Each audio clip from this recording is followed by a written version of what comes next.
আমাদের নেতা তারেক রহমান 2022 সালে উনি 31 দফা বাংলাদেশের কখনো যদি বিএনপি ক্ষমতা যায় এই 31 দফার মাধ্যমে উনি দেশ পরিচালনা করবেন। এই 31 দফা মানে বাংলাদেশের মানুষের মুক্তির সনদ।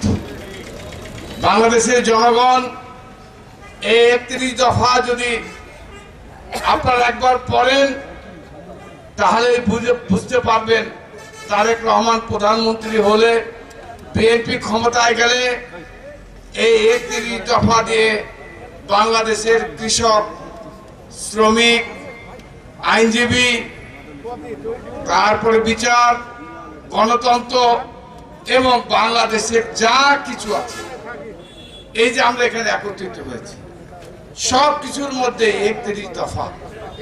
এই 31 দফা হচ্ছে বাংলাদেশের মানুষের মুক্তির সনদ।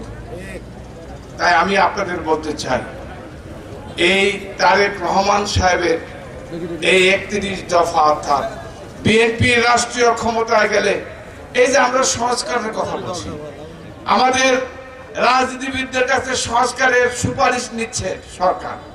আরে তারেক রহমানের 31 দফা নিয়ে নিলেই তো সংস্কার হয়ে যায়।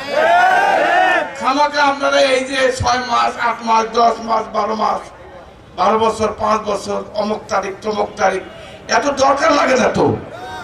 নির্বাচন আমাদের দল যখন চেয়েছে আপনারা দেন, যে দল ক্ষমতা যাবে সে দল সংস্কার করবে।